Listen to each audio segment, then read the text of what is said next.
And here we are. Hello. Hello, everybody. Good evening. Happy Friday for everyone joining us. Thanks for joining us. And we're going to paint today. Today we are going to paint the Three Sisters Mountains. And we are. Maybe a lot of you know what those are. Do we look overexposed, you guys? We do, like looking at the light in the background. That's supposed to be a globe with, you know, all the countries on Earth on it. Yep. It's okay. It's okay. We're only on here for a second. Yeah, I can fix it though.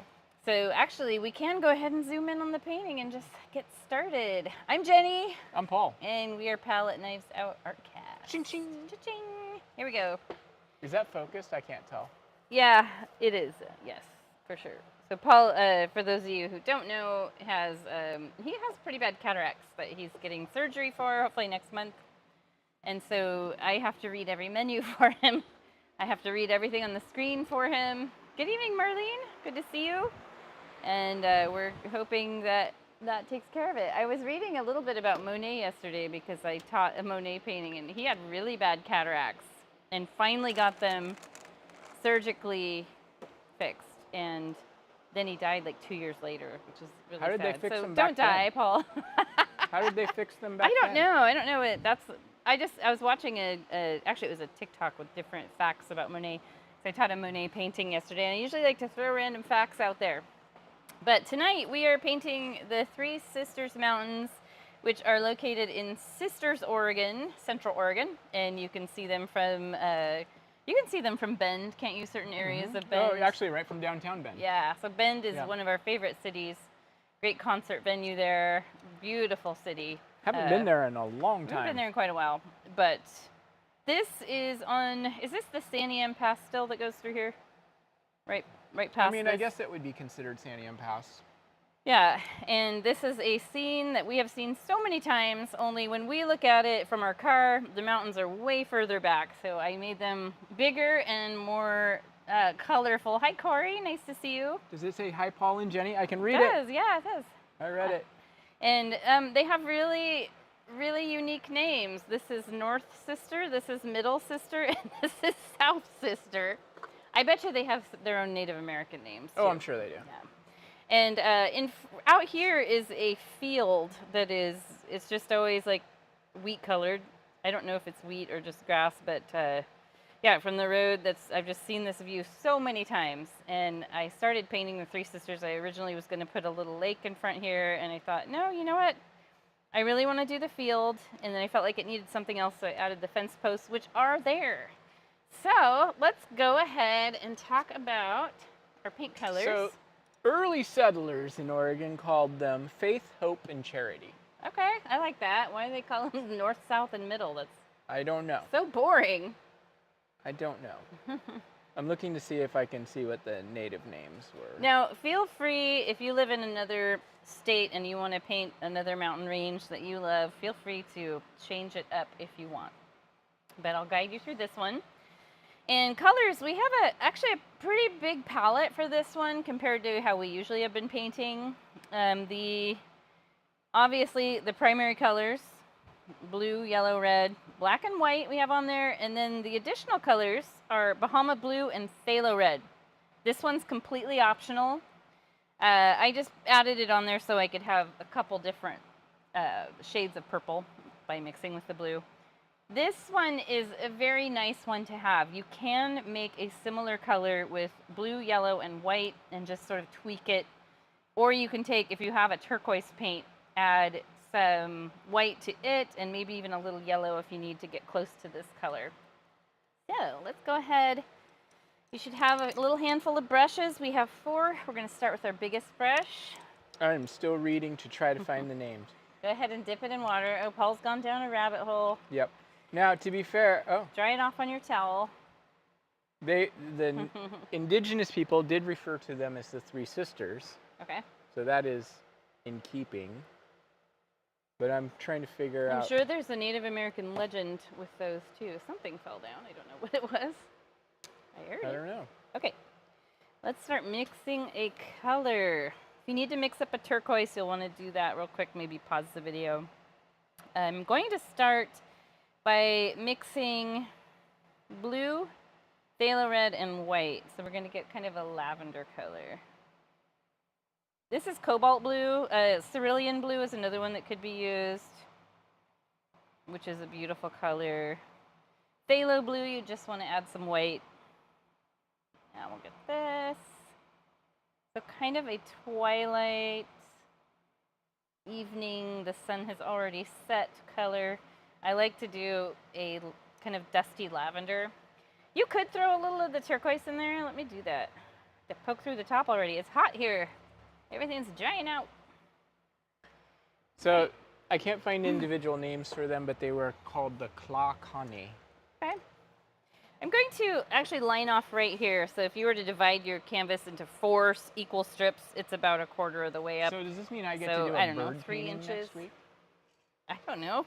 Yeah, I did a landscape, which is not usual for me. So go ahead and draw a line in here if you want. Paul's usually the landscape queen. I just, I don't know. I had to do a painting for a class that we're teaching live next weekend, and I thought, person who comes to every single one of our classes, her and her mother, they love purple, so I thought I'll just do a purple-based landscape. It's kind of whimsical. Already running out of color here. So every time you mix more color, don't even stress about it being the exact same shade, because it's really awesome to have your sky be different tones. Different tones that maybe start from the same color base. Don't worry about putting a heavy coat of paint down through here, because we put the mountains there and some other hills. My brain really wants me to coat every single little speckle of white, but I'm fighting it. I'm fighting the urge. Why? It sounds like the right thing to do. No, because I need to fight that urge to overdo it all. I still think it seems like the right thing to do. So you guys. Hold on, Paul. No. Well, this is, yes, I'm gonna give you a lollipop and make you be quiet. My brushstroke is kind of going at an upward angle. Paul likes to do his all over the place. Different angles and whatnot. You can do whatever suits your fancy. And while this is still wet, I need to blend some blue in. So the upper part of the sky gets kind of this twilight blue. So I'll just add a little blue into the edge here and maybe a little white to that to lighten it. Until I get a color I like. You could throw some pink in there if you wanted to stay with the purple. But I want to overlap into this wet paint and just let it blend together. You see that where they meet? It's such a nice little blend.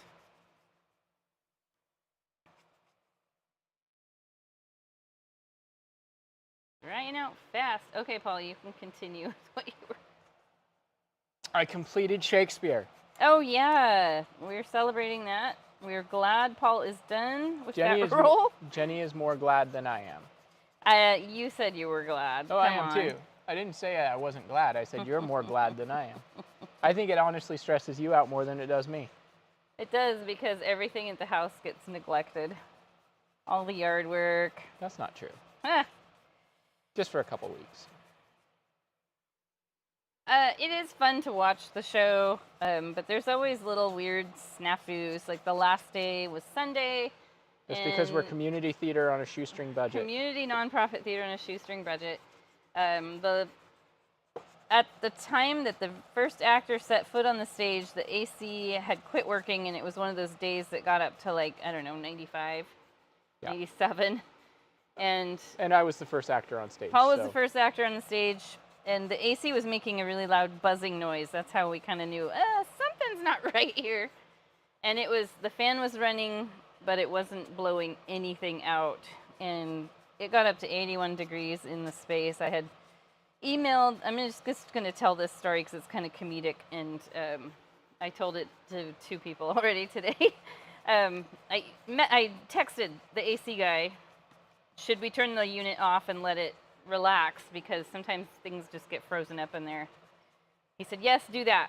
So I did that, and we just kind of carried on. I passed around paper plates that people could use to fan themselves with, because it was like 81 in the space. Yeah, which wasn't too bad, really. Yeah, and our president had plugged in her own at-home window AC unit and a bunch of fans to run. And then all of a sudden the house lights came up and then went off, and it was pitch black dark in there, and it's because the breaker was tripped because it's an old building with not a lot of outlets, and you have 10,000 things plugged into an outlet. That's what's going to happen. And then the AC guy shows up. He didn't even tell me he was going to show up, and he walks right across the scene with his drill in hand in front of 40 people, 44 people or something. Yeah. So the AC in the end did get fixed to the tune of $1,700, but it is working now. Fingers crossed. Okay, so... And honestly, the lights going out was more distracting than the yeah, heat. One of our actors was like, it was pure pitch black dark because we have blackout curtains. And he just goes, should I continue? It was funny. All right. Now, you can bring some of this lavender back up in if you want, but it's not totally necessary because we are going to bring some pink in there, and it will turn this wet blue paint sort of lavender anyway. So we're going to mix, I washed my brush, and we're going to mix white and the phthalo red, or white and red, till you get a light bubblegum pink. And you can kind of slash that in there. I've got some bits of white that are coming off the brush too. That's kind of a nice, happy little accident, as Mr. Bob Ross would say. Bite your tongue. So I try to think of this as almost like Aurora Borealis. So you see how it's kind of wispy and going up in the sky at an angle. Although technically we don't usually see Aurora Borealis. No, but I'm just Oregon. talking about the way it's painted, because we have a few paintings we do in the past with Aurora Borealis. Sometimes I'm just taking just the plain old pink and throwing it in there too, like the unmixed right out of the bottle color. Add as much as you like. I happen to really like this color on here. We add some of the turquoise Bahama blue on top too, as an extra special touch. Now, if you've gotten used to doing the thin, wispy suggestion of clouds, you can play around with that, like, you know, little dabs of paint.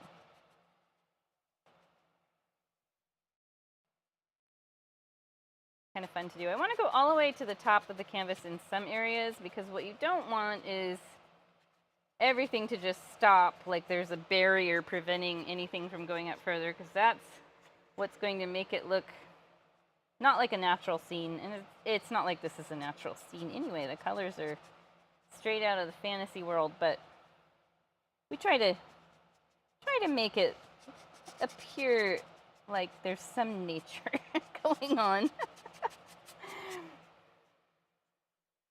Adding a bit more pink in this one than in my original. Down in here is going to get covered up. So if you're going to make mistakes, this is the spot to do it. This is where we do it. The white is your friend here, because you can always, like, this is a really harsh dark stripe. I like it. It's going to be covered up by a mountain, but if I wanted to soften it, I would just come in with a little white, as long as the paint color is still wet. And soften that right up.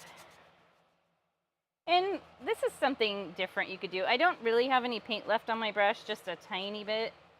But I could come through and just sort of wisp my brush back and forth to kind of fluff this color around, with using a Paul term. This is how we fluff it. Fluffing the color around. That just softens everything up really nicely. We've got still some dark blue sky up in here where we can add stars. And we still have our turquoise to add. This is another thing you can do. You can swirl your brush around. It makes these pink fluffy spots that are just really kind of magical and soft. Yeah. Looks like a good start for a sky. Kind of intense up here. That's okay. Mountains are going to go here, so all of this white and sloppiness I'm not going to worry about. At least I'll try not to. Let's wash that brush. Take a sip. It is hot in here, so I need a sip.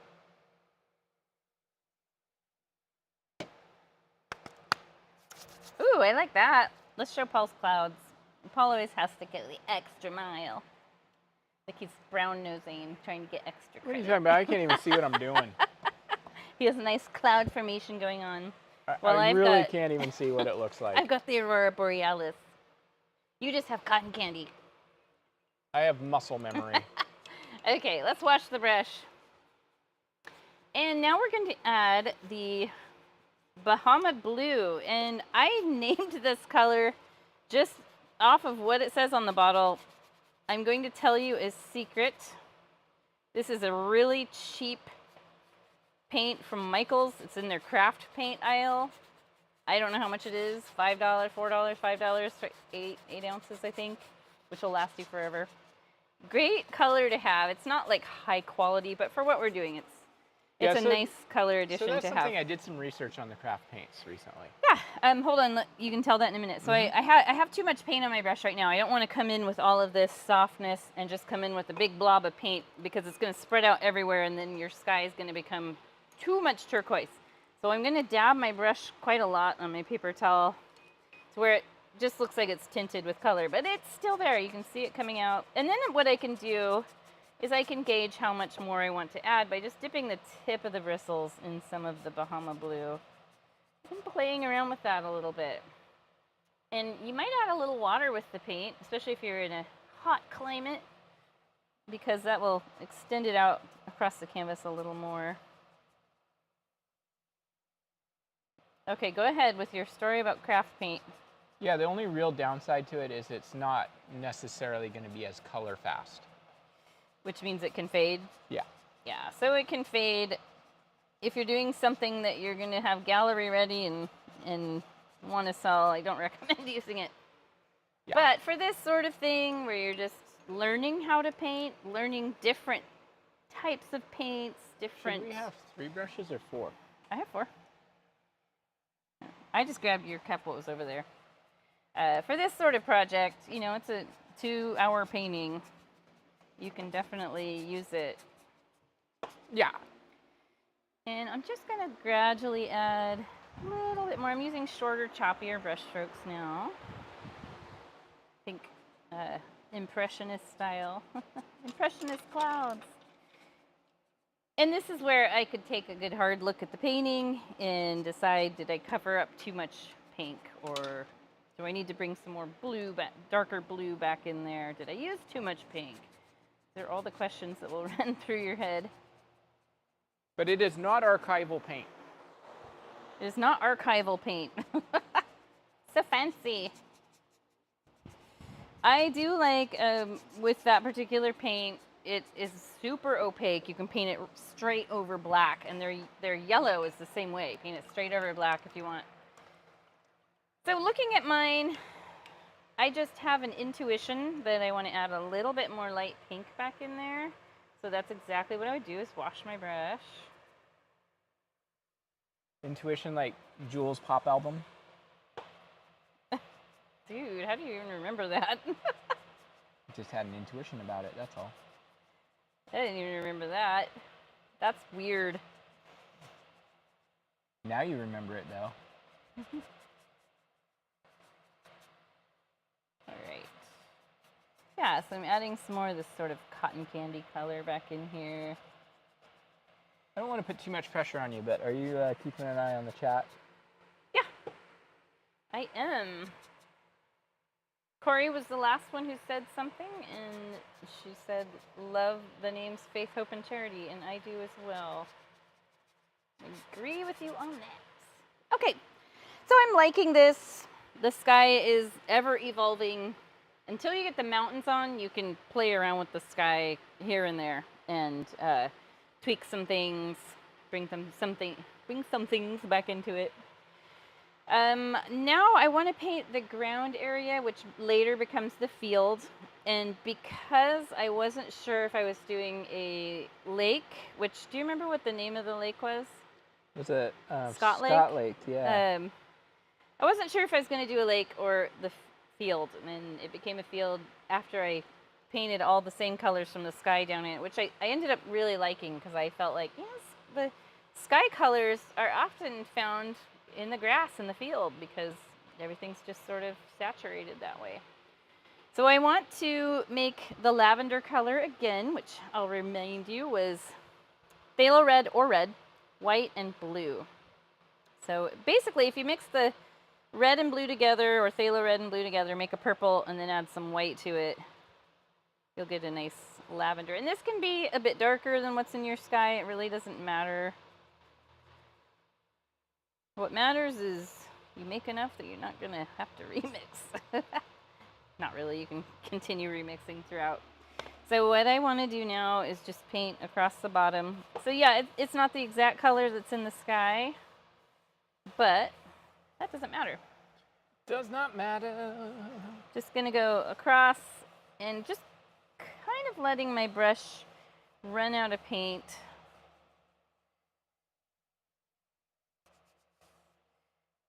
And then maybe I'll dip it in the turquoise and paint that along there. I love a streaky look for this sort of thing. I hear a car idling outside. I gotta go look. Maybe I will get Stay off some my more, lawn. do a little darker purple in there. Maybe a few little streaks of that. I like to use the thin edge of my brush for painting the streaks of color in, just because it allows me to put more on there. And another color combo that's really good is the Bahama blue or turquoise mixed with this darker blue. It's really nice. So I might just do a quick rinse of the brush, like I don't have to get every last little scrap of pigment off. And I'll mix a little of that. Oh, it's so pretty. Kind of makes a periwinkle, I guess. Ah, periwinkle. Get some streaks of that in there. And then my upper sky is pretty darker. It's a darker blue, and it's kind of nice to reflect that color down in the lower area if you want. I do love using this turquoise though. Look at that. It's so pretty.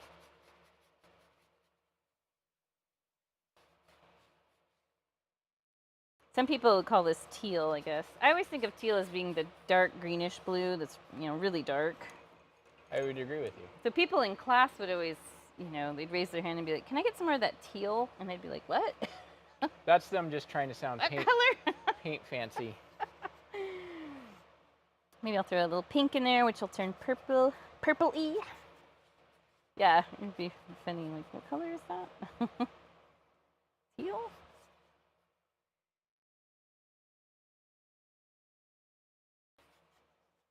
Yeah, so this sort of multi-tone, all these colors blend so well together.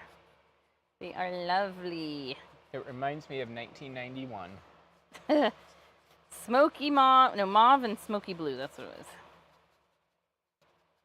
There we go. I just remember that, like, when I was like a sophomore in high school, there was a colorway of Air Jordans that were purple and teal. And I wanted that so bad. That's why that ended up being our wedding colors. I looked at our wedding pictures the other day. That's weird. Why were you looking at our wedding pictures? Because you said our wedding colors were purple and teal, and so I went back and looked, and they were dark green, Jenny. Well, it was supposed to be teal. No, I think, yeah, you're right. It was kind of emerald, dark emerald. Yeah. It's funny because that color combo sort of came back for weddings for a while. Okay, now I'm going to wash the brush. And let's see. I'm thinking here. I can't remember if I think I added the darker lower hills later, but it's because I wasn't sure where this painting was going. I think I want to add these next and then add the mountains in the background. So I think size-wise, everything will work out a lot better that way. So these are just low rolling hills. They're the ones that are very hikeable. These are not very hikeable. I mean, they are if you're really fit. So I want to paint those in, and they have multicolor stripes, which I love. There actually are some hills out in Central Oregon called the Painted Hills, and they literally are stripes of colors, stripes of sand colors. And you should pull up a pic on your phone, or I can. They are not in Central Oregon. They aren't they like Madras? No. Okay. They're like way down south. Okay. I'm wrong. Okay. I'll show you a picture of them. But I will pull They're up. Really remarkable. Yeah. And yeah, so South Oregon, Southern Oregon. It's Southern Oregon. It's like southeastern Oregon. Okay. All right. So now let's get the dark purple made. So this is where I use a different color of red, and it's only because I wanted a different shade of purple. These two together don't make a super dark grape, and I wanted kind of a really dark base for this. So I felt like pure red. Well, they're John Day, so they're, we'll call that I was right. central-ish Eastern. So it's maybe a little more blue to red. You really want that sort of grape soda color. And I am going to add a dot of white to that, mainly not to lighten the color so much, but more to add a little bit of opacity to it. So it does lighten it, but not a huge amount. It's just going to make it a little more opaque when we paint it on top of the canvas. So there we go. There's my custom zoom in just for you. You can see the color. Just make something similar with what you have. It does not have to be exact. You'll just have your own version. And I'm just going to start maybe, oh, there we go. Aren't those gorgeous? And it's just different sand, right? I've seen some up close know. pictures. I thought it was different flowers or something. No, I think it's like sand or rocks. Okay, so I'm going to jump up from this edge, maybe about 4 inches. It's pretty high over here. I know I said they're rolling hills, but this one starts out kind of high. These kind of remind me of the hills that are in the background of Starry Night. Just this low rolling background hills, the filler hills. And you can fill those in.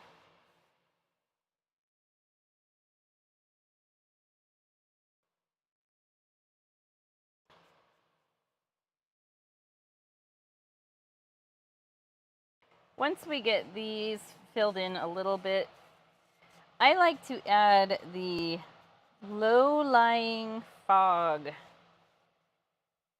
at the base of mountains or hills. I just love that look. It sings to my soul, I guess. Well, you would love how I see right now.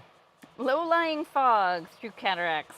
That is Paul's vision. Everything looks like low-lying fog right now. Lucky you. So you don't need a strong, solid coat here because we do layer the stripy colors on later. While this is still wet, I'm going to work really fast and do just a quick, like 80% rinse. That means I'm not getting 100% of the paint off. It doesn't matter. I'm going to make a pink color. If you don't have one on your palette already, it's okay if it gets some purple in it because it's going to right now. I just paint up from the bottom up into the mountain, letting my brush run out of paint as I work my way across here. And then work your way up. And I just sort of feather it out. So it's not like you have this solid stripe. And then I might repeat that process, even with maybe a little more white in the pink. And you just get this really beautiful, misty,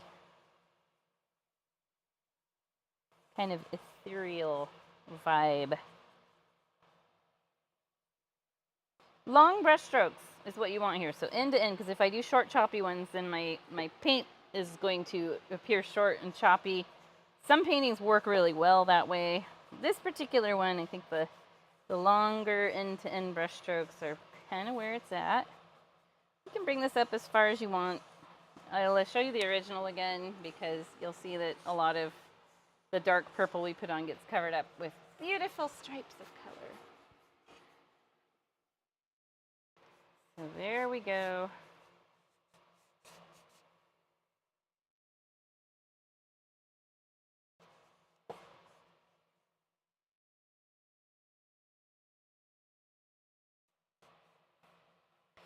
And this is a process I could continue to repeat. What happens if I add a little white? Well, it's going to mix with the pink. And you just want to add little bits at a time. This is if you really like the misty look and you want to emphasize that a little more. The key is you do want to blend it out. So that's repeated brush strokes over the top, back and forth, long brush strokes, brushing up and feathering it out a little. Brush down into the field and you feather it out there even. Got a little spot there. Boy, the paint is drying fast.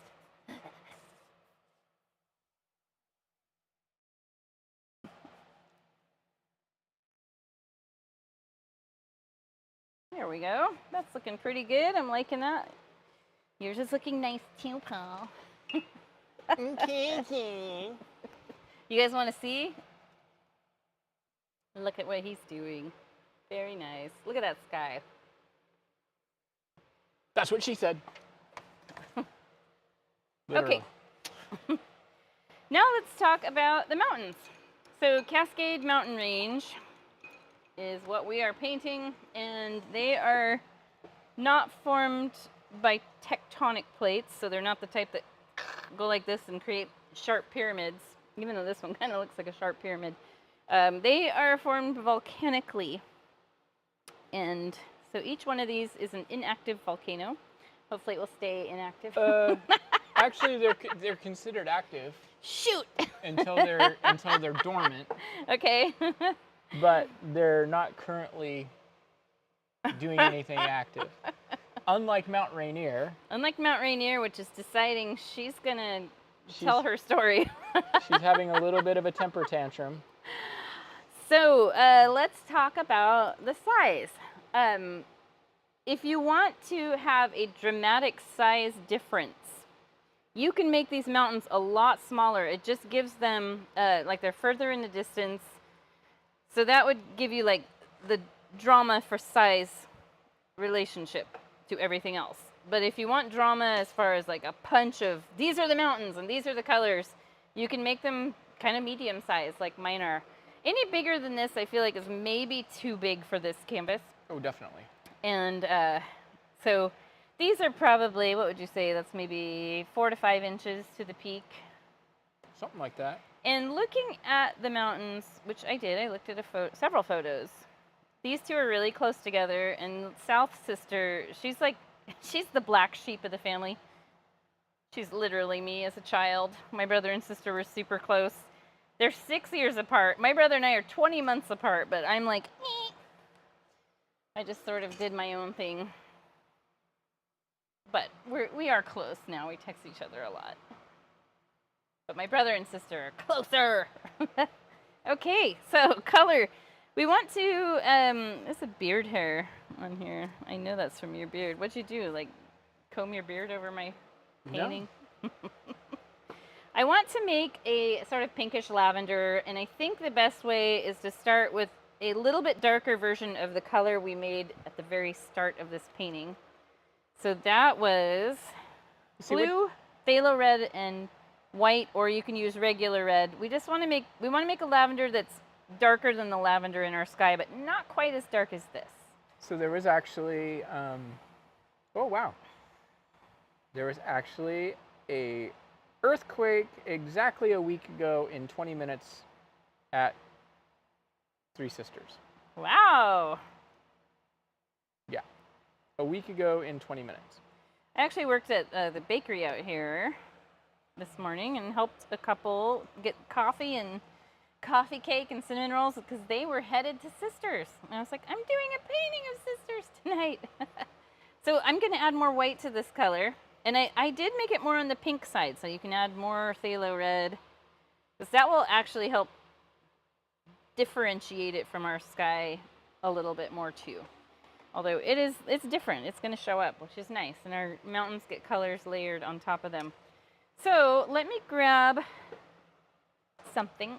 I'm going to grab a blank palette to use as a drawing pad. I actually should probably get a drawing pad for down here. Let me move this out of the way. This is a story I tell people a lot because it's really funny. When I first started my in-person, in-studio sip and paint place, Vine Go,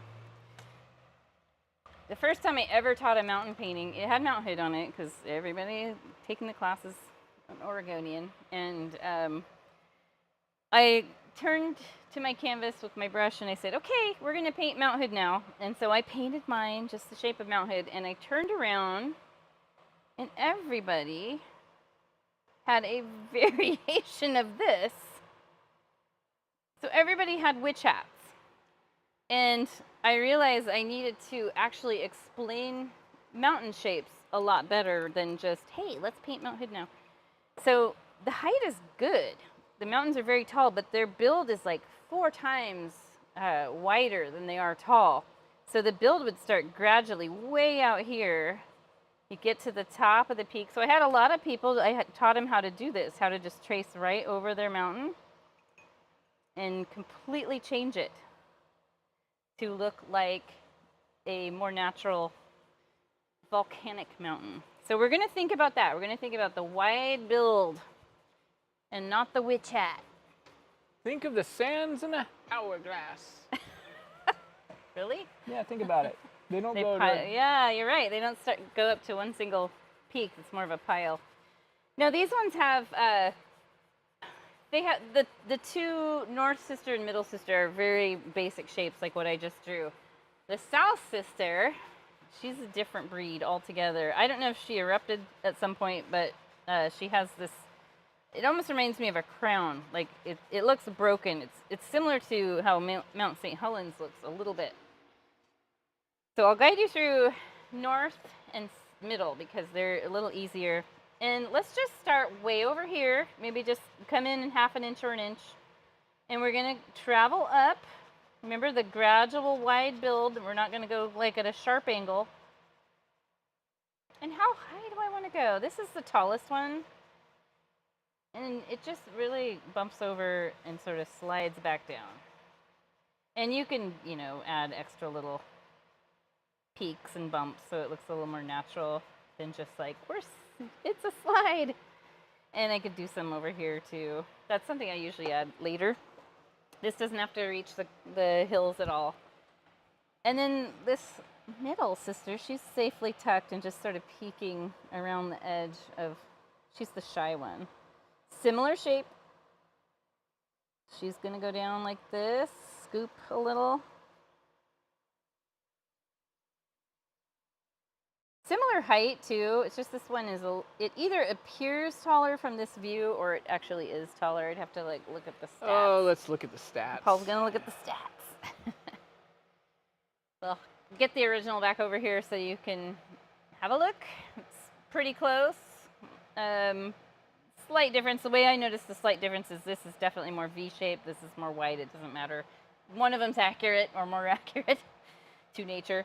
And then let's have a look at this one. So you could draw just the same shape, same basic shape, and then we could come in and add these two bumps. That might be the easier way to tackle it.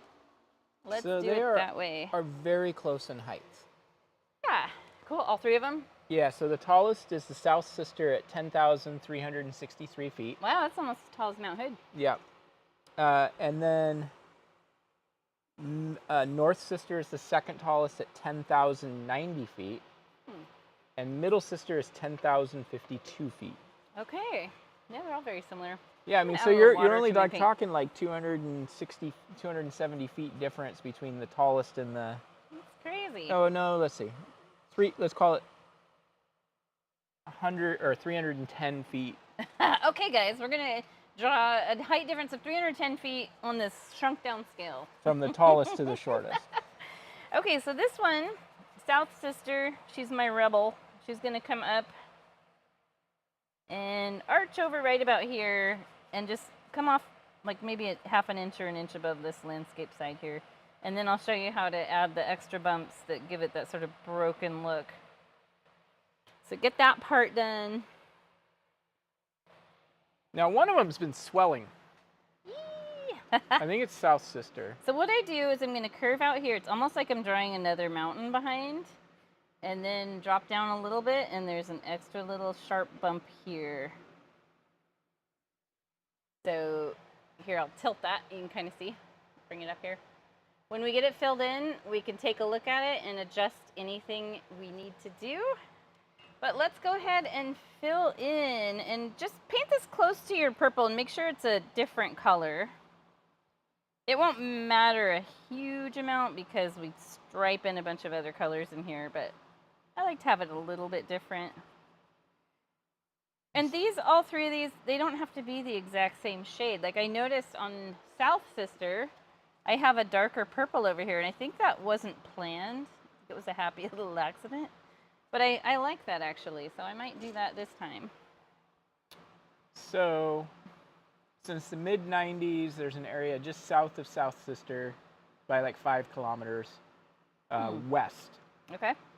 It's an area about 20 kilometers in diameter, and from June 2020 to August 2021, it inflated by 2.2 centimeters, so about an inch. Wow. Which doesn't sound like a lot, but I don't know why I put these bumps in here. It's going to disappear right now. When we highlight it, we'll bring them back. It indicates magma Liquid building hot underneath. magma. And if you know your Mount St. Helens history, that is exactly what happened with Mount St. Helens. Now, they're not concerned about this because it's pretty normal for mountains to have this kind of thing happen, and unless it starts happening abruptly, not much to worry about.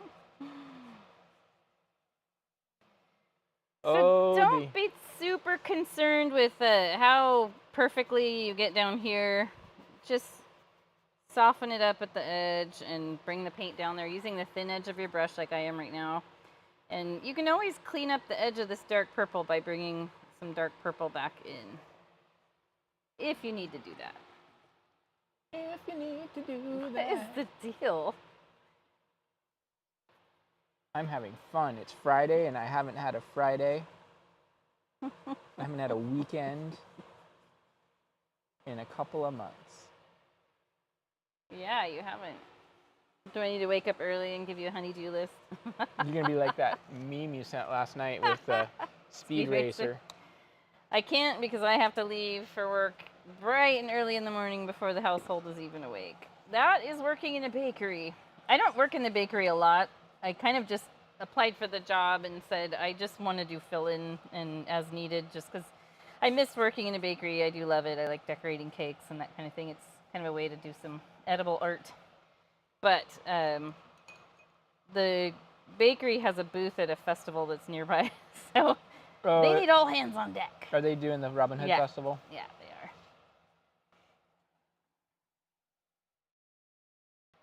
are. All right, so I was telling you that I really liked the happy little accident where this ended up dark purple on the left side. It's almost like it's in shadow. Look at the shapes of these. It's pretty good. It's pretty close to that original and pretty close to what they look like for reals. I think if you were to drive by this area and have a look, you'd find that this sister is a bit further that way. Yeah, there's a little bigger gap between them. But you know, you could be. You're right. In the painting world, we it can depends them on together.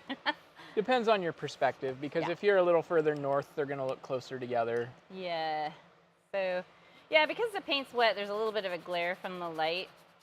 But what I'm going to do now is I'm going to make my grape soda purple again. That was red, blue, and just a tiny dot of white. You can make it a little bit lighter than this if you want. Ooh, where's your broken top one, Paul? It's right here. It's not that broken. Okay. I looked at pictures. It's. I looked at pictures. It's pretty broken. It's not. Well, I looked at pictures from all different angles, so it could be that too. Well, if you're like. Ooh, that was a lot of white. Let's see. It's not that broken. Yeah. Well, one thing I do too, Paul. But the slope of it's very jagged, and so. I mean, well, there is this like one picture. One thing I do as well, though, is I'll look Oh, that's at, Alberta. Wait, that's Alberta. Oh, crazy. Maybe I was painting Alberta. There's three sisters in Alberta? Yeah. Wow. Okay, so I also looked at your painting that you did. Oh, I told you not to look at that painting. That's your own problem. Okay, show me the three sisters that are in Oregon. So she is broken. It's very similar to this, but maybe just one bump. Yeah, there's just one little bump. We're just doing whatever. That's okay. We're it doesn't combo matter. Of Alberta. It doesn't matter. We're human. We are not mountain recreation machines. That's crazy. I had no idea that there was. All I did was Google Three Sisters Mountains, Oregon. I added Oregon in there. Well, I did too, and that's what it came up with. So weird. Okay, so yeah, I do like having that scoop of dark on there because it does give it a little more dimension, I guess. I feel like it sounds like I'm trying to, like, one-up you on the conversation tonight. You definitely are. And I'm not. It's just coming out that way. So if you are a diehard Oregon person and you want to convert this to like how the sisters in Oregon are, this one is broken, but it's like it doesn't have this third bump. It's more like Mount Hood. So what I would do in this case, in fact, I'll do it on this one because I have this one here, and I like the look of it. But if you really like No, there's nothing want wrong to with that. change it, like what I would do is probably bring this up and redraw it to not have 3 bumps, but to have 2. Otherwise, I was talking about my lumps. So yeah, it's actually shaped a lot like Mount Hood, honestly, in the photos. Well, it's a Cascades mountain. They kind of all have the same. That would be a basic- little more accurate here. And then I do feel like this has become a little bit too pyramid looking, and it's because I have this sharp, dark line right here. So I want to, apparently I have a lot of pink on my brush. I want to bring that in a little bit so it's not such a Wait, sharp. are we teaching this weekend? Yeah, Where at? stars. Oh, on Sunday? Saturday, the 26th. There was nothing on the calendar, so I'm like, I'm taking that. Oh, there's the Robin Hood Festival though. Robin Oh, that's Hood- next weekend. Robin Hood Festival is this weekend. Yeah. it's I next asked you if we week- were okay. teaching Oh, it yeah, this it's next weekend, weekend. and you said no. I mean, you Next said weekend. yes. I was cognizant of when that Robin Hood Festival is. Okay, so that looks a little bit better. Oops, got a drop of water on there. A little less pyramid-like. And like I could come through and I could paint a little touch of dark on each of the left sides of these just for contour. I am running out of paint. Let's see what you've got on your palette. Nope. You're always stealing my paint. I always have to steal my paint from you. She's always after me lucky paints. I have a bit too much paint on my brush. So yesterday I got to teach a live in-person class at a winery. And that was fun. I taught like 25 people. It was hot. Only because you were there. And I was starving, and everybody was eating charcuterie but me, because I'm just the art teacher. You know what? To be fair, But I did get a glass of wine, and I got it for free. I went to pay for it, and the lady working the bar was like, just take it. well, to be fair, like Can I just take some of the chunks of Parmesan cheese over? all of those events we ever go to, they're always just like, help yourself. Like I've never had them not be that way, and I never eat it. I'm going to tilt this. So yeah, you can see that the glare is not making this appear as dark as it is, but I like that. I like the shading. This needs, once it dries, I need to put a little bit more paint in there because you can see that light stripe is where the paint just wasn't adhering. I had too much water mixed in. I don't see the glare. A little bit on this side. You can't see anything. Oh, I can see glare. About all I can see. All right, so let's do this fun streaks of color on those middle hills. I just have to remember what I did. I just painted this the other night. So I have pink. I have that sort of what I called periwinkle, which was turquoise and dark blue. I have turquoise. That one I kind of do a little bit later because it's very vivid and bright. And then I have the orangey color, which is the only time we use the yellow on this. And that I wanted to make the moon look like a harvest moon because why not? This is my paint world and I get to design it. So let's start with our medium-sized brush. This one's just a 1/4 inch wide and flat. You want something similar. Doesn't have to be flat. You can use a round brush. I've just gotten so used to using flat brushes over the years that that's my go-to. And let's make the periwinkle color by mixing some turquoise and darker blue. You could also just mix blue with white, and it's not going to be all that different. I just want to gauge how dark I want to make this. Dirty denim is the color. That is what Paul calls it, dirty denim, and I think he's right. It's not really dirty, but it's kind of a dusty color. I don't know, dusty, dirty, same thing.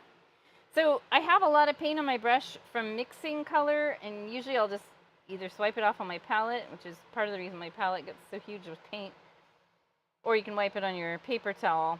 And what I do is I just, using kind of this edge of the brush, let me zoom in. I just forget I can do that.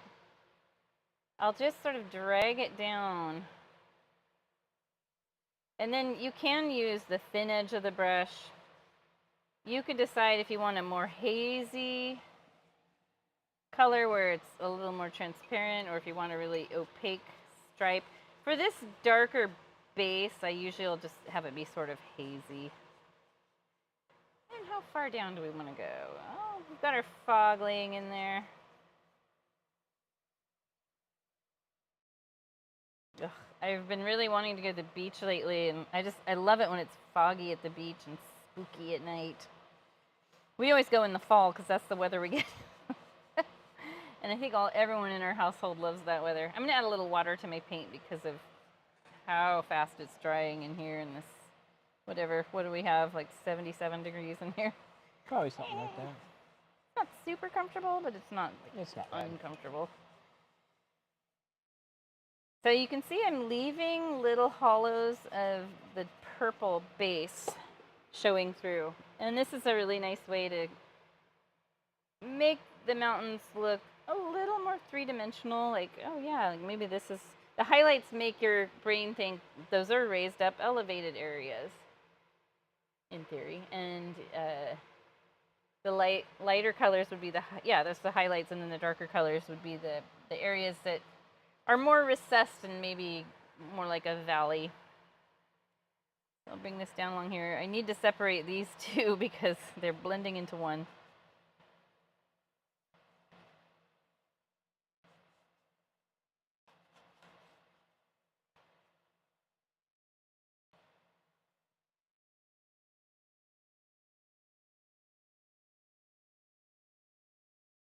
Pretty. I love this color with the other colors. It's just so nice. Every single color on this palette blends well together except the yellow. The yellow is going to be our odd man out. Okay, I'm going to wash the brush. And now I think I'll bring in some pink. So we just are mixing either phthalo red, which is this kind of magenta color, or your bright red and white. It doesn't really matter. They actually kind of come to the same conclusion. Actually, I'm gonna do a test with the two and see how different they end up being. So I'm kind of making a bubblegum pink.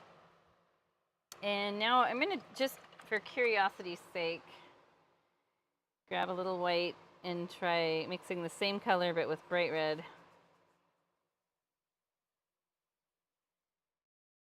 Well, look at that. They are very similar. In fact, I think if I add just a little more white here. Now we know. Phthalo red is just red with some white mixed in it. Actually, it has that mineral in it. The phthalo, whatever the phthalo shortened word. I would say that cheap phthalo red. Yeah. Which is what we're using. We're using cheap phthalo red. It's just acrylic colors, which I like for teaching. When I paint at home, I'm using a lot heavier bodied just because I'm able to take some more time, and adds a lot of thick texture in some parts. But I've been using oils at home, which is really fun. Loving that.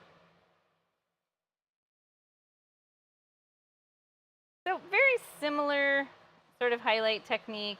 Where am I putting this? I know that would be the question. Sometimes just a skinny strip along the top of the edge of the blue. Sometimes I'm putting it in a crevice, one of the darker areas. Kind of fun to do like a little rolling swoop. When I was looking at paintings of the sisters, which now I realize some of them were Alberta, darn it, why did Alberta copy us? There were some really fun paintings that were done with totally abstracted highlights, and I loved them. I thought they were so great. Might be a little hard to teach though.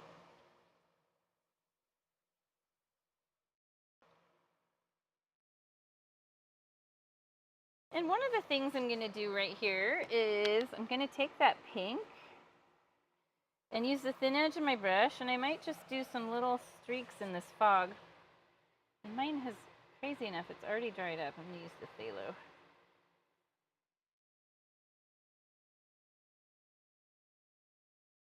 I'm going to dab my brush off so I have less paint. And I like to do like little streaks, almost like you're painting water ripples.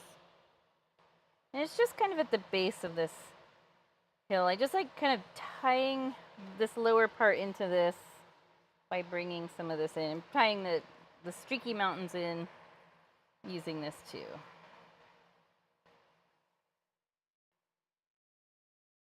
And you can do a lot or a little. You can make some zombies popping out. Add a bit more. Once this dries, you can come in and you can pop a little more pink on some of the ones you already painted on in some parts, not every single part, and that will give you a more dramatic highlight with that second coat.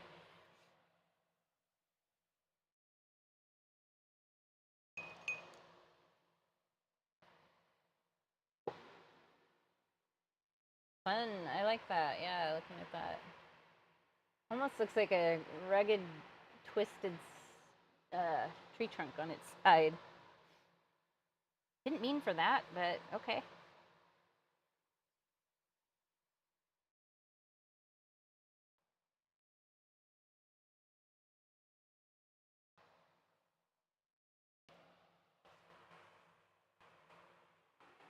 All right.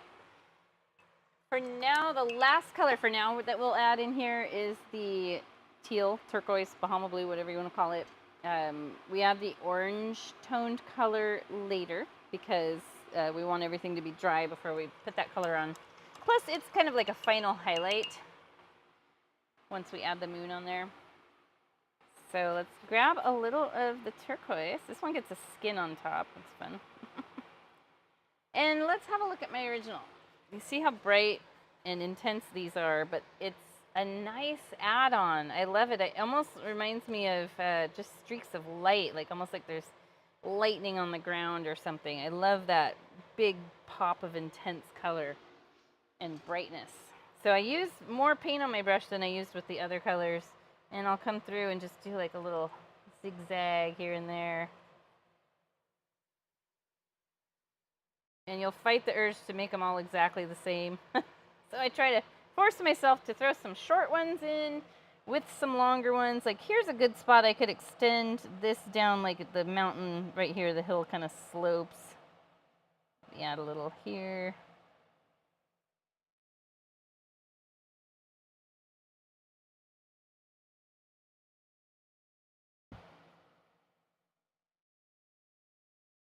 And if you wanted some softer areas with this color, what you would do is wipe most of the paint away on your paper towel and just do what we were doing earlier where you're sort of just scraping the paint in with the edge of your brush. But I do just love the little zing of bright color thrown in there. Sort of breaks everything up. You've got a lot of soft stuff and then suddenly we've got this boom, big and bright, and bold.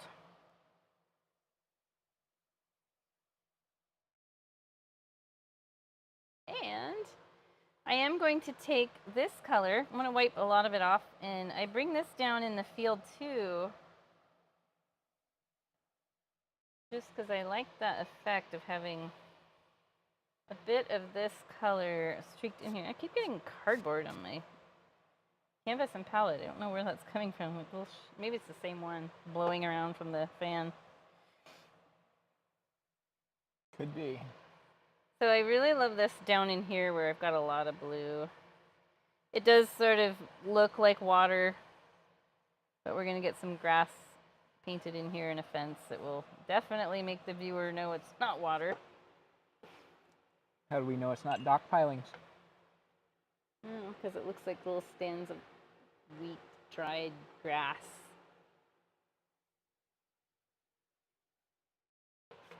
I thought about adding fir trees on this because Paul's original painting of the Three Sisters does have really tall fir trees on each side. I honestly don't want to acknowledge that painting. I think that's fine. I mean, it's one of the first ones you did. Well, for teaching. For teaching. We didn't know what people could paint then and what they were capable of. No. People are capable of painting, I always tell people this, you're capable of painting a lot more than you think you are. You just have to have the right instruction where it's broken down and really explained. I'm going to do a quick little correction. I wanted to fill in a little paint there, and then I see I've got a funky little spot here where it dips down a little funny. So I'm going to make my grape soda purple. Is that the right color? No, that's way too dark.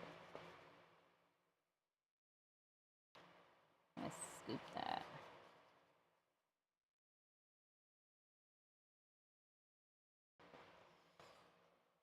There we go.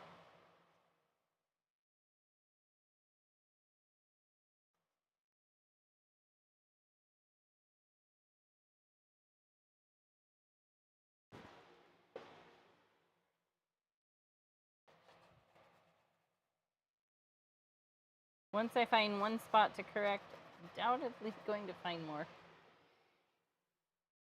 All right, let's get some highlights on these mountains.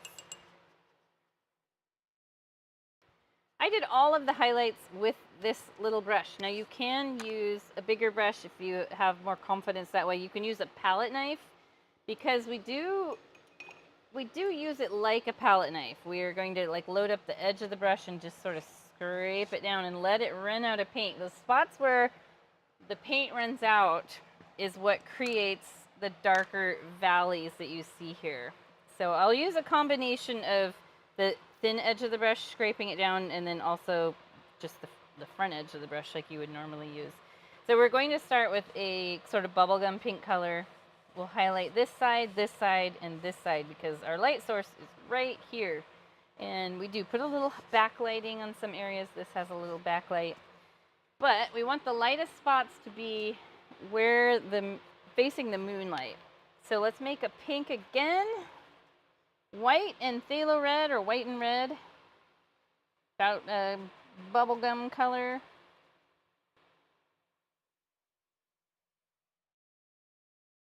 Wipe some excess paint off your brush.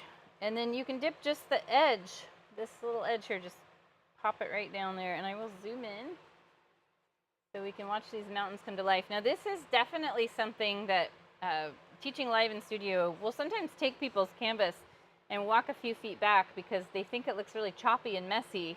And then when they see it from a few feet away, it's like, wow, that actually really looks like natural mountains. Highlights anyway. So I'll use the edge of the brush and scrape down. And now I want to continue this slope, which sort of disappeared. And you'll run out of paint right away. So you might turn your brush, and if you run out, like I had sort of a dashed line going on there. Just going to bring that down like that. And then I'll start another one a little bit further down. You can create extra little bumps in here. Now, a lot of mountains have like a glacier, and it does make them look more realistic if you have a like a hard edge that comes up like that. And so one of the things I've done before is sort of dab on a little scoop. This works really good for Mount Hood because Mount Hood actually has that. And just drag the brush down from there.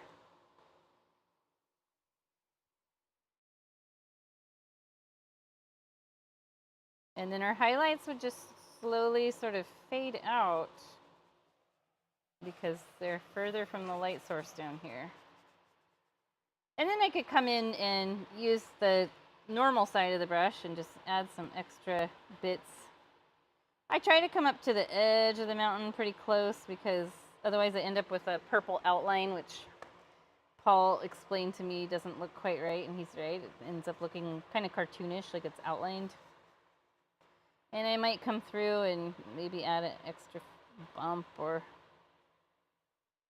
some craggy little surface that the snowboarders love. I actually don't know if there's snow sports up there. Probably just like snowshoeing and that cross kind of thing. country. Yeah, cross country. Oh, that'd be so much fun. But yeah, let me zoom way out, and you can see it's definitely something that looks a little bit better at a distance. Up close, it's like, whoa, what's going on there? Yeah, they don't have like a like downhill skiing on the sisters. Yeah. And then, where was my paint? Here it is. So I'm going to repeat the process over here.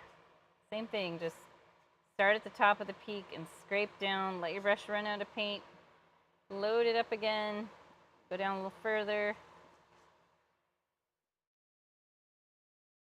I'm going to scoop this one down just like I did here. And I want to bring the pink right to the edge as much as I can so I don't have that darker outline. I need more paint already. The fan is drying it out, I think, in the heat. Don't worry if you're remixing paint like I am and you don't make the exact same color, just get it close. Yeah, like come in here and right now I'm using the normal side of the brush, not the thin weird edge. I don't know what, probably has a name. The side. The side.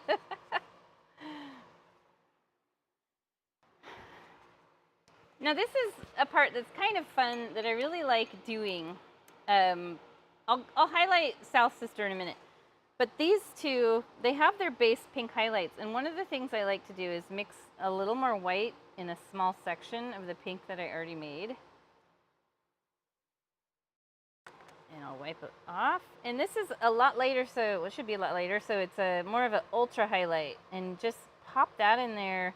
Maybe in some parts that bump up a little more. Like the moonlight is just catching that.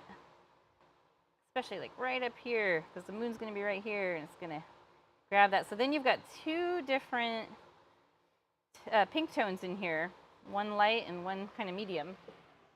And it's really nice. I like that. So I'll do that on this guy too, kind of keep it light up at the top.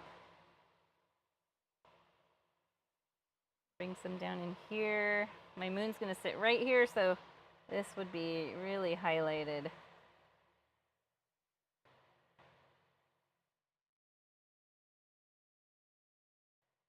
Kind of fun to just simple brush strokes can turn a flat object into something so much more three-dimensional. Yeah, that looks good. Actually like this highlighting a lot better than my original. Taking more time, I guess. And now this one, we're just going to highlight this side. And for me being right-handed, it's a little awkward. I might actually turn my canvas. You can too. And just do the thing where you scrape it down with your medium pink. You can dot out the glacier area if you like that look. I usually try to make them kind of curved, so it's not too triangular like a pyramid. Come right up to the edge. And I feel like this needs to come down a little bit more here. I thought you were going to say you feel like summer. Feels like summer. Now I'm going to wash my brush, pick up the lighter pink. I might add a little more white to it just for fun. And I'll come in and add the ultra highlights.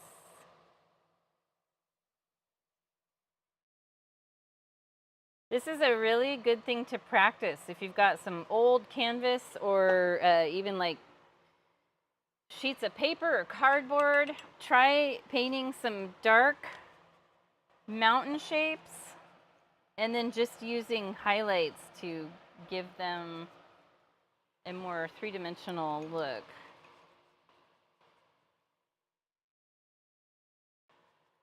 It took me some practice for sure. Paul, he was always really good with painting mountains. For me, I had to learn. All right, and now I do want to get some backlighting on this. I want it to be a little bit darker than my darkest pink on here, so I'll add just a bit more phthalo red. You can even use straight phthalo red. But, so we were using bubblegum pink, now we're at like raspberry smoothie pink or Barbie box pink. Wipe some of it off. And you're going to do the same thing where you're just dragging down the opposite side. You just don't want it to compete too much with the highlights over here. You want it to definitely suggests that this is in shadow. So if you get too much of the dark pink over here and it looks like it's competing with this lighter side, then I would mix your dark purple and smooth some of that back in there.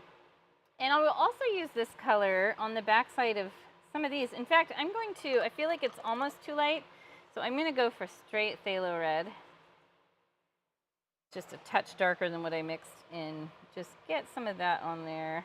I like highlighting mountains in this color. It's really neat. And we don't have to like worry too much about perfection here. This is just mainly I'm focusing on getting the color on there. I'm not really focusing on, oh, is there a rock here? Does this bump out here? It's more like just hazing in some color.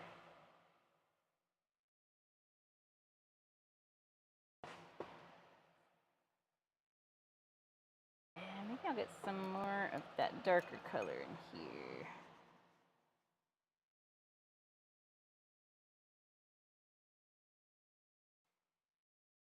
Ooh, nice, Paul. Are you done?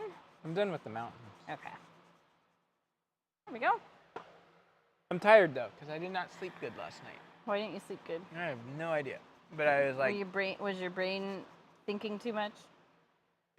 It always is. But I looked at my clock, I looked at my phone, because I hadn't really fallen asleep yet, and I looked and it was like 3:30, and I was like, Ooh, I'm glad I slept, because I had to get up at 6. So we don't have a ton more steps on this. They're all just little things. And we want to get the moon on there. Let's go ahead and do that now. Maybe I'll probably jump down to my number 4 brush. And we are going to make sort of a peach color.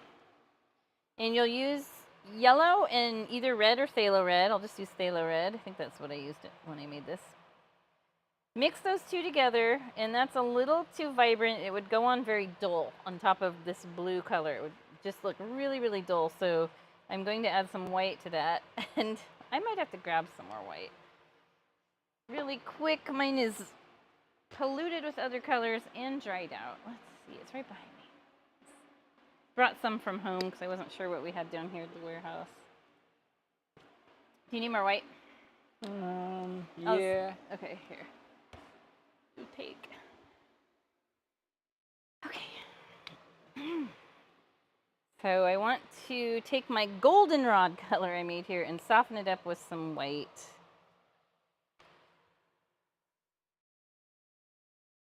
And you can, I think it looks a little bit better if it kind of errs on the side of being a more pink peach.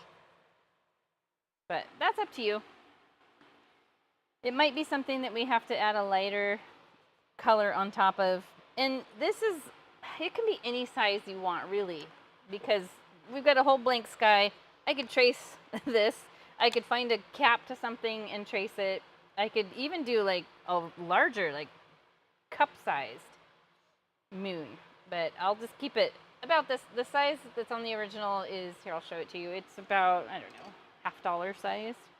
Find a $50. Everybody got one of those laying around? Trace it.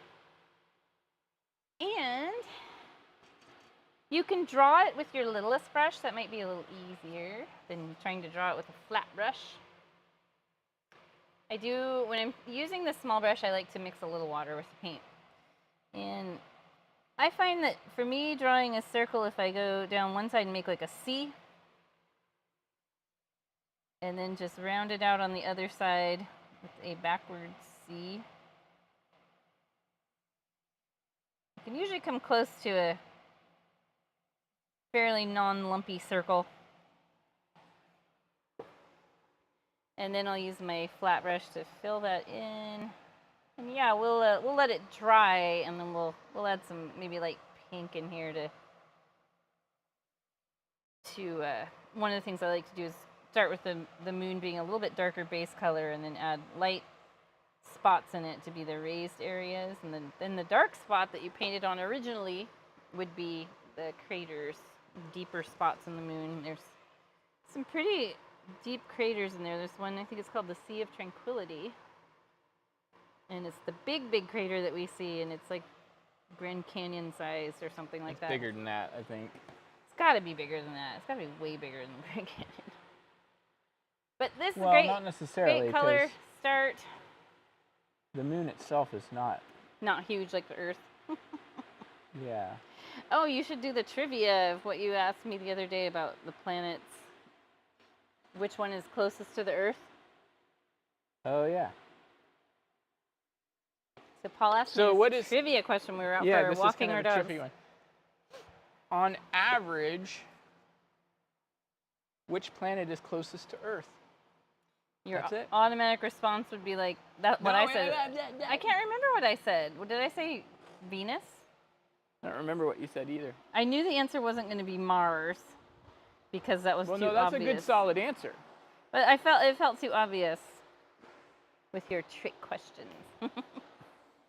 Okay, and now I want to flip back to my number 8 brush. That's my larger flat brush, not the largest, but My moon keeps larger. getting bigger. And we'll use that same peach color. I look like I need to make some more already. And it, like anything, it doesn't have to be exact as the moon. It's just similar. Close.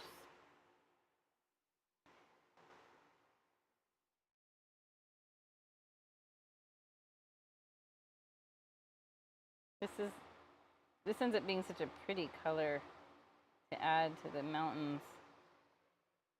Why I added yellow to the palette. It's like, you know what this painting needs? More cowbell. More yellow. It was all cool colors, and we needed some. Actually, it's not all cool colors. We'll get the red in there. So I dipped my brush in the color I made, wiped it off on my napkin, paper towel, and then you can drag some of this color in under the moon, on top of some of the pink. You don't have to totally cover the pink.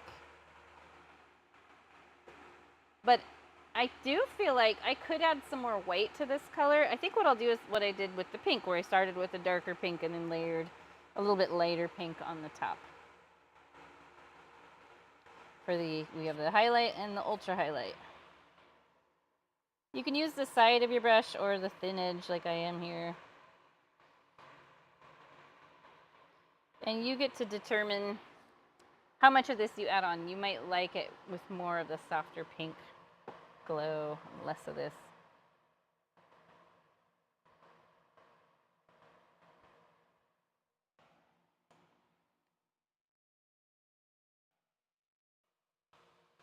Do you know which one is faith and which one's hope and which one's Yeah, it said charity? I'd have to double check. Okay. So, nice warm glow on those. I do like that. And I'm going to take it the extra step by adding just a little more white in the edge of this. So I have half and half color, one that's normal and one that's a little more lightened up. Definitely need to wipe my brush off first. So this is like a true, very peachy color. And you can just bring some of the brighter spots in just here and there. These are little touches of this color. Is this a harvest moon? It is. I said the reason I made it that color is because I wanted a harvest moon look. It did sound like that.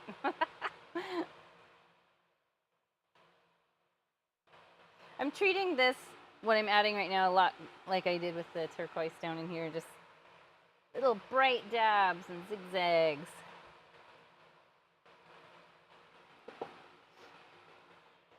Blink, blink, blink, blink, blink, blink.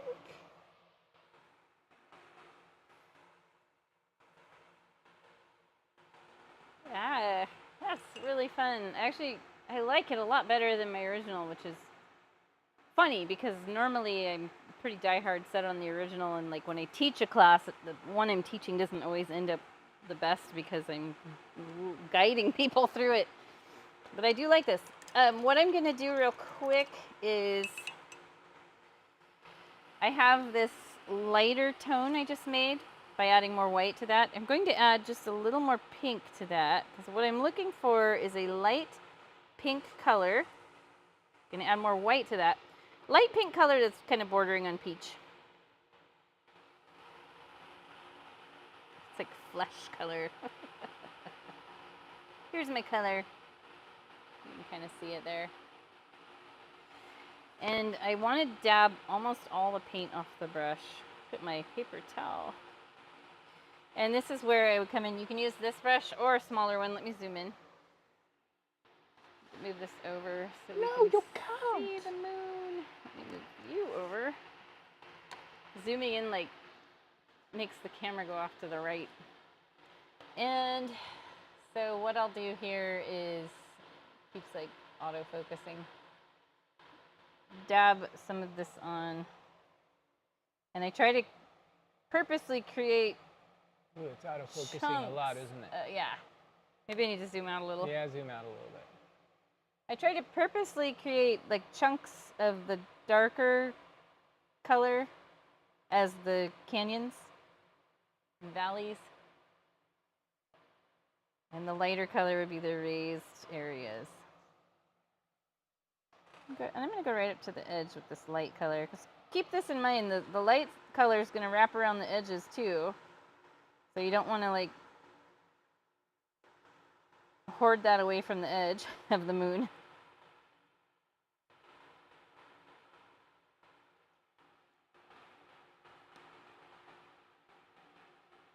Yeah, so it's similar to how I would paint the moon if I was doing like a traditional gray moon, but the craters are the darker peach and the highlights are in the light pinkish peach. And I could come back, because the single coat that I painted on the moon, it dries and you can sort of see the blue background through it a little bit, so I could come back and dab some of that more darker orange color in there once again.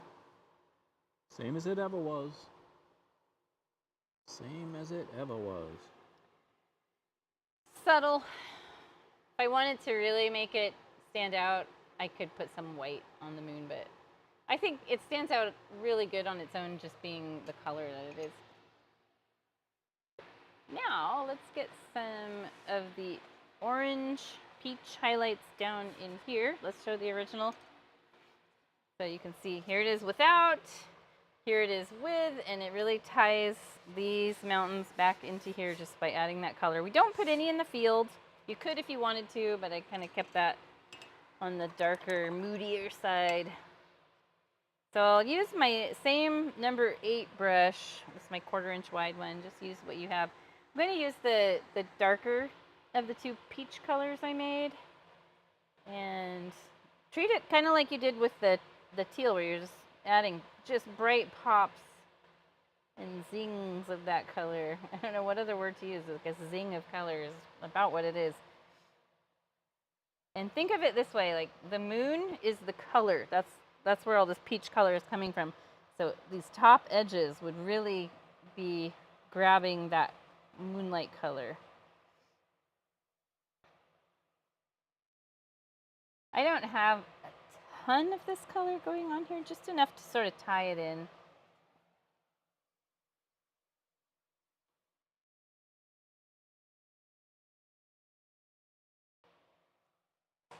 Did you ever do a painting of the Painted Hills in Oregon? I swear you did. We did, yeah, but I don't think we ever taught it. Oh, I have to do one. Road trip. Yeah, I'm liking the amount I have here. This is a painting where this can very easily be a little too chaotic and take away from the mountains back here. So if you feel like that, like I originally had grass down here with this same sort of stripiness in it, and I was like, okay, that's way too psychedelic. So if you feel like that when you're looking at your painting, you could come in and soften up some of these stripes with just mixing your purple base or even pink, and just come in and glaze over some of those, or paint them completely dark purple again and start over and just do more subtle highlights in either the same colors or maybe just a few of the same colors.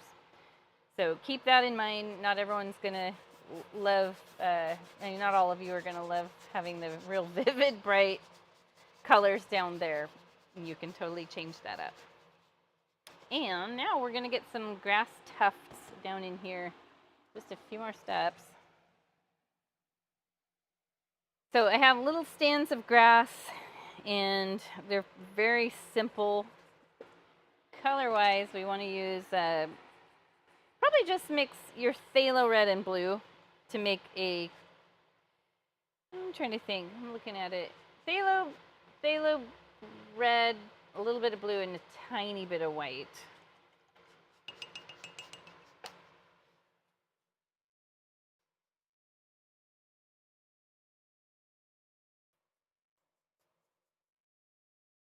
Just a tiny bit of white. This makes a really nice purple. I like it. I want it to make sure it stands out on the field. Yeah, perfect. Could be a little darker. I'm going to add just a little more blue back in there. I could even, if it's not dark enough after that, I'll add a little red. But basically what I do is I do some little flicks. This is a unmowed field. No HOA here. And then I sort of dab it out and go underneath little horizontal brush strokes. So it's almost like a little island. And then what I will do is come back using the thin edge of the brush or your smallest brush, and you can do some taller, skinnier strands of grass. So let's do that again. Flick, flick, flick, flick, and then do some short little dabs or flicks. Kind of flatten the underside a bit. And then you can come in and make your taller strands of grass. Let's see. Some of them I just do a few little flicks like this. I don't have to like drag it out to be this sort of, I don't know what shape you'd call that. They remind me of the floating sky islands from Tears of the Kingdom. But not a lot of you guys are going to know what that is. Some of you will. I'm going to mix a little water with my paint, and then, yeah, I'll just start down in here. Flick, flick, flick. And then, like I said, sort of dab it out on either side. Flatten out the bottom. Mix a little water because darn, that is drying fast. And then you can come in with taller strands of grass. Let's see what that would look like if I use my littlest brush. You might have better luck painting smaller, thinner strands of grass with the little guy. You could paint some tumbleweeds. They definitely have those over there. High desert. So as you're back here closer to the mountains, your grass would definitely be shorter and smaller, these little grass stands, because they are far away. We want to give this the sense of distance here, perspective. The little short guys back here, bigger one here.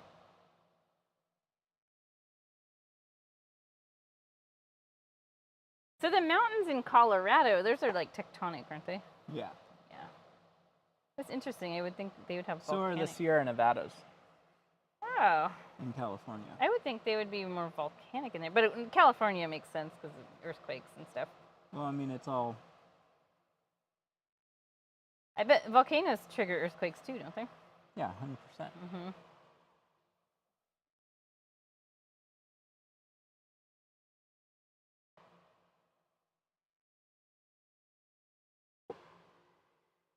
That's why there was a swarm of earthquakes on Rainier last week. 400 earthquakes in one day. I think it normally does have a lot of earthquakes, but just not that quite many. that many. Yeah. But it's not unusual. But you know, anything like that, the news is going to take it and be like, doom, gloom. Well, doom I mean, and gloom. to be fair though, like, Rainier's only 50 miles from Seattle. Yeah. Yeah, you're right. You can do a nice big one down here, closest to the viewpoint of the person standing here looking at this scenery. Taller grass down here. I'm trying to scrape up every last little bit of paint I have. This is one of those things where just letting your brush run out of paint is a good Nice feature.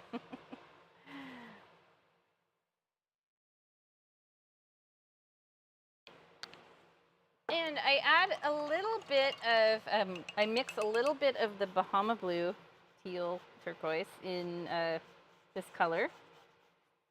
Just to lighten it, but also add a little bit of the turquoise tint to it, so you can see right there.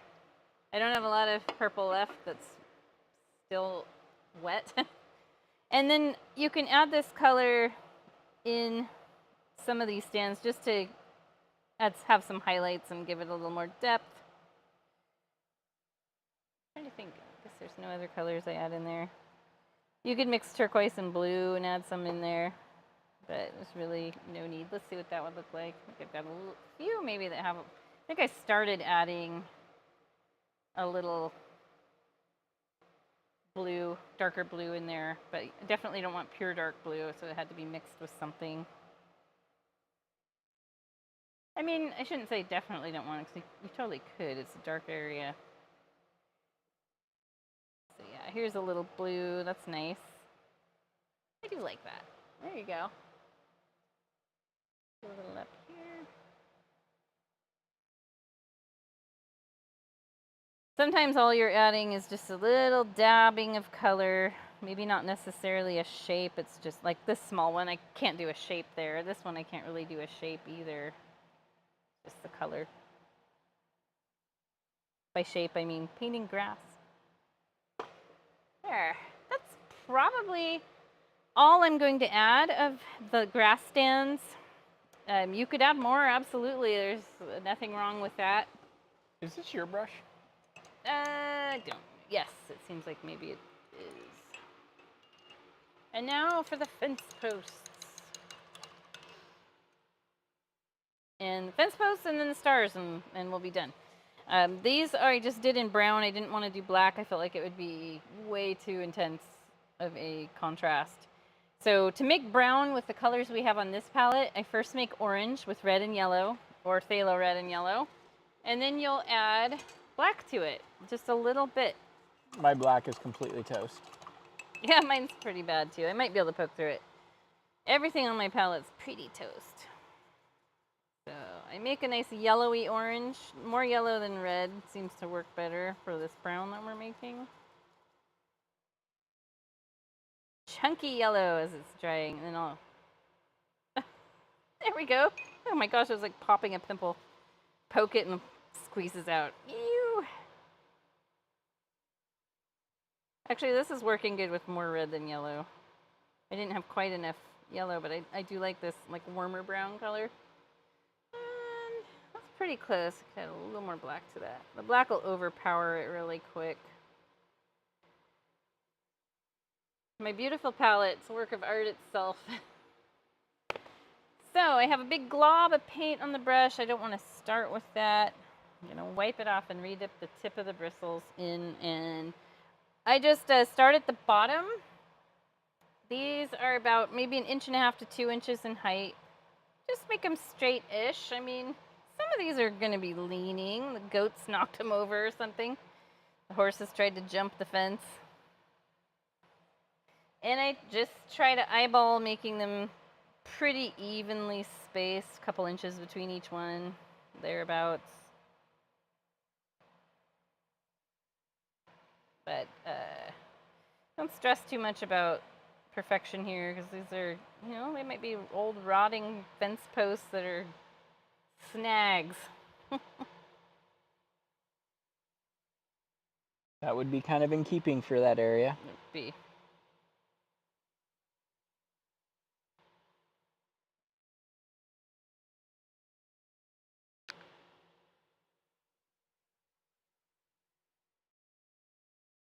I thought about bringing the fence up so it wasn't directly at the bottom of the canvas, but in the end I decided to just line it up with the bottom here.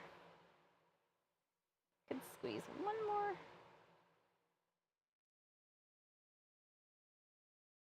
You might have to come back down from the top if you run out of paint.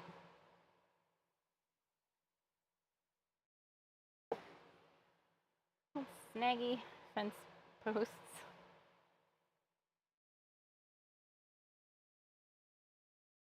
And I don't use solid black for the wires on the fence. I just mix more black with my brown. So you get a much darker color, but it's not solid black. And I am definitely going to add maybe like 3 drops of water by poking my brush in the water, stirring it in there. And then I usually will want to pull and twist a couple times to knock excess paint off. And then maybe redip the tip of the bristles. Let me zoom in. Move you, palette.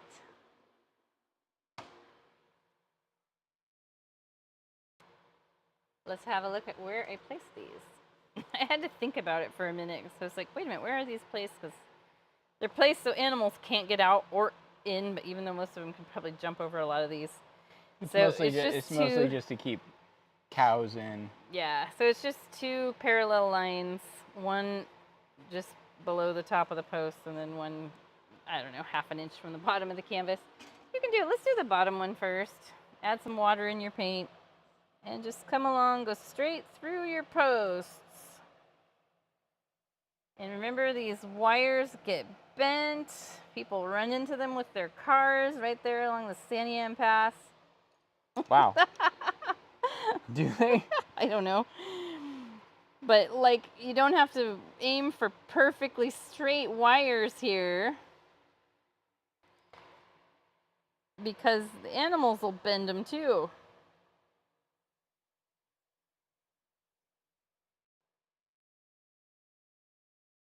So if you have enough water mixed with your paint, you should be able to get close to one section done before having to redip.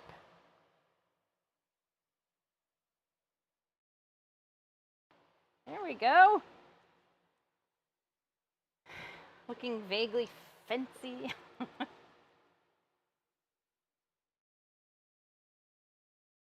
And all I have left to do now are stars.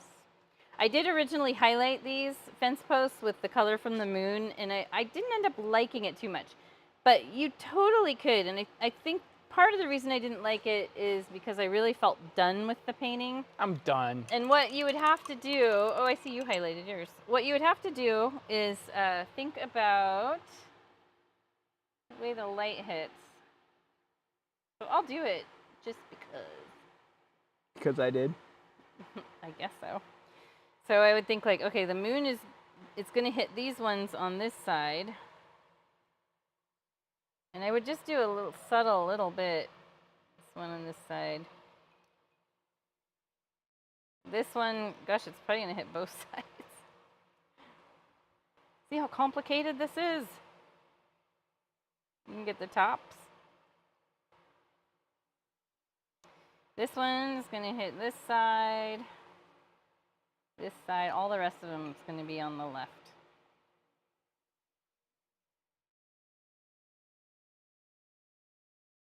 Let's compare with the original and see which one is better.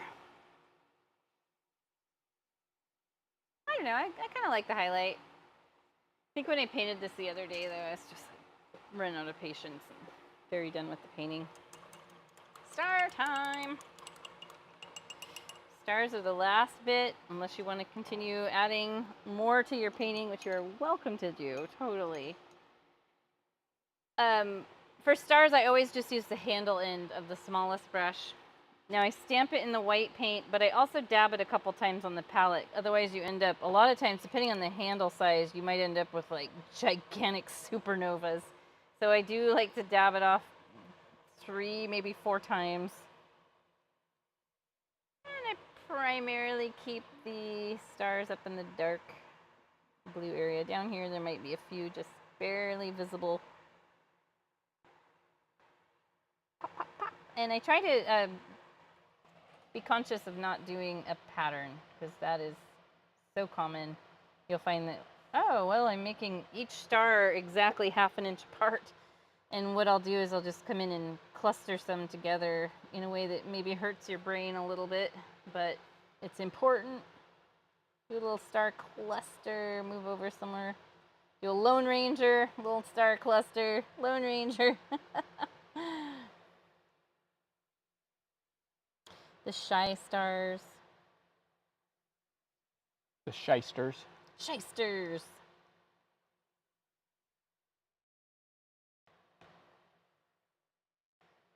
And do bring the random ones down closer to the mountain. Otherwise, it looks too planned out, like you've just got this stripe of stars and nothing down below. You will have stars popping out visible down in here too. It's really dark over there when it's nighttime. No city pollution, like city light pollution. And there we have it. You just want to sign your painting in whatever color you have left on your palette. I think I'll just use pink. I do like to mix a little water with the paint when I sign. And I don't know, I guess I'll sign over here.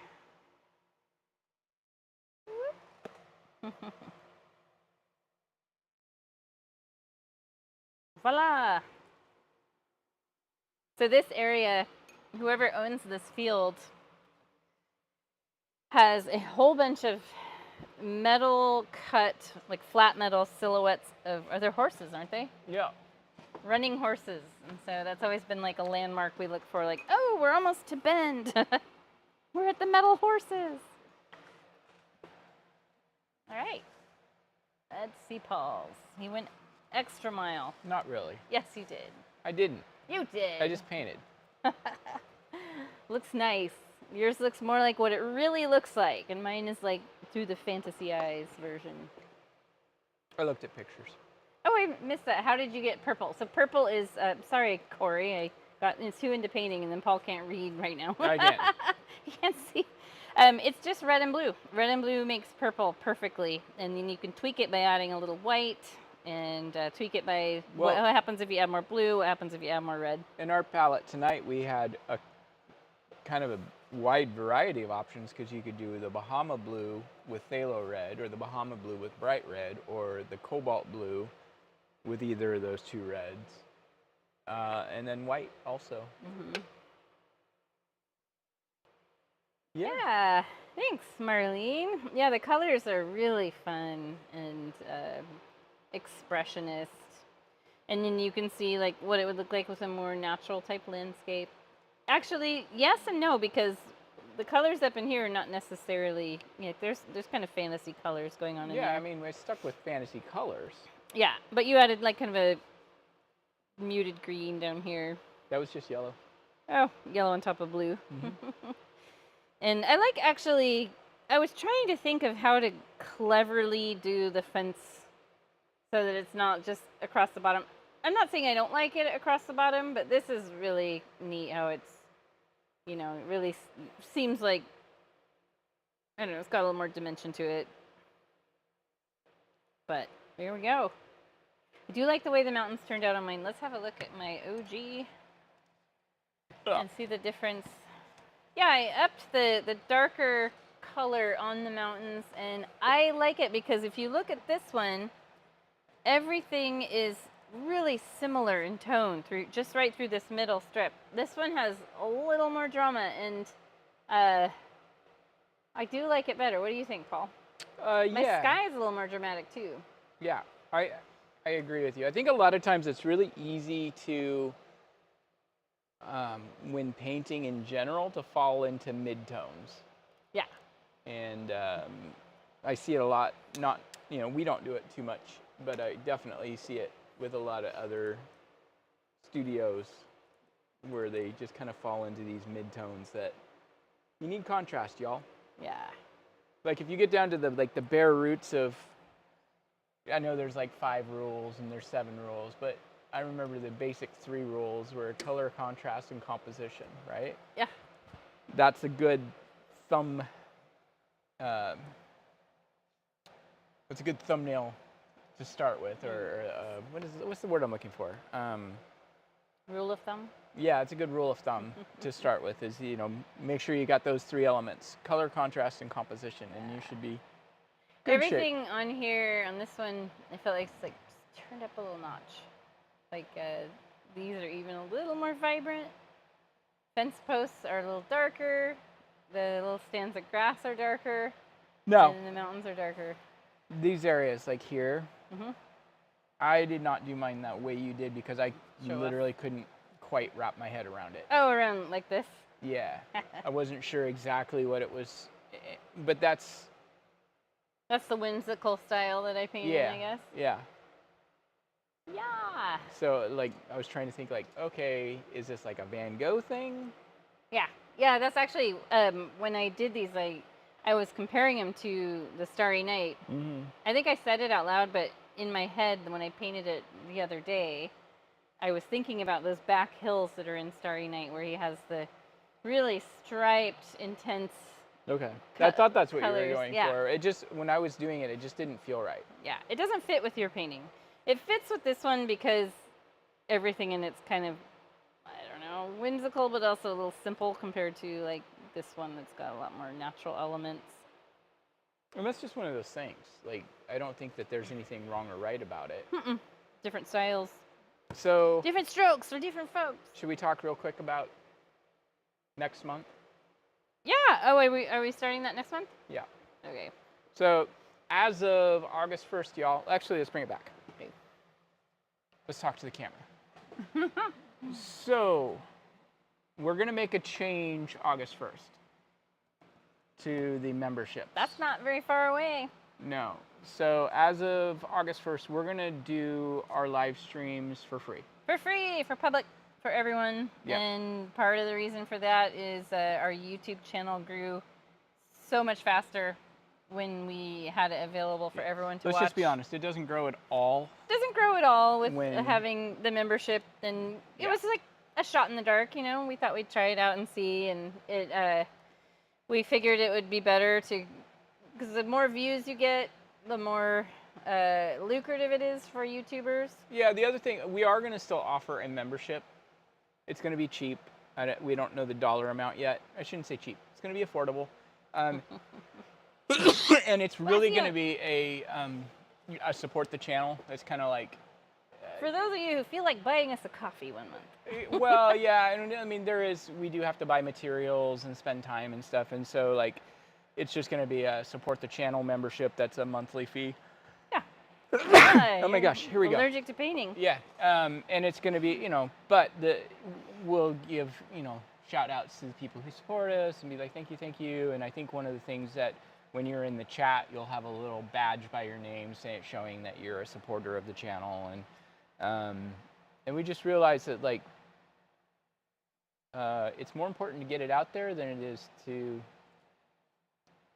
make a lot of money off of it.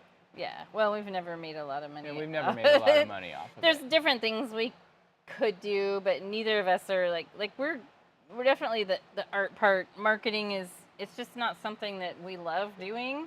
Yeah. It's important, but we do feel like the channel alone having close to 7,000 subscribers is, I mean, it's kind of marketing itself in a lot of ways. But that doesn't happen if we put the videos behind a paywall. Yeah. So the paywall is going away. the paywall is going away, although we would definitely ask that if you can find it in your budget and in your heart to support the channel. Again, it's probably going to be really inexpensive, and it's really just so that we can afford to do it. Yeah, and I think a lot of times too, people can just like donate a few dollars to our Patreon, right? There's a link in the there's description. that, and there's also, like, if you're on the live stream, you can donate money through the live stream as well. So yeah, because we do, like, this is, I don't want to call it a hobby because it is, you know, part of our income, and we'd like it to be a bigger part of our income, but at the same time, we can't do that with a little tiny, you know, small following. yeah, We do have a decent following, but Yeah. anyway. but it definitely, when we made the channel, the videos private, the following just stopped growing. Yeah. I mean, it grew very slowly, but having them public, a lot of people were able to watch them and paint along, and got a lot of comments that, you know, people watching the videos later would comment. It's interesting because and- we've always kept our kids' videos public. Yeah. And, like, Yeah. we have, like, a elephant painting that I think has 255,000 views. a lot. You know, and it's like, that's pretty cool. But we would, you know, obviously kids videos for art are a little bit of a different animal. But I see we've got a couple comments. Oh, let's see, Marlene. I sure will support you both. Thank you so much, Marlene. Just being here all the time is so very supportive, and we love seeing you every live stream. You are dedicated, 100%. We love that. Yep. And the other thing is like, we love our little group of people that come every month, but we want that to be, like I'm looking right now, it's like 3 people. Yeah. You know, I want that to be 30 people, you know, just. It doesn't have to be 30. It doesn't have to. It'd be nice, though. It'd be nice. But anyway, so we will turn off the memberships at the end of July, and we will have a new membership available.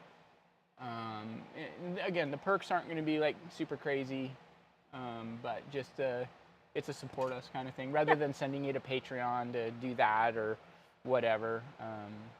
Yeah, so that's what we decided what we wanted to do. Yeah. Yeah. You're out of frame. Scooting away slowly. We've been talking about it for quite some time. Mm-hmm. And just kind of like.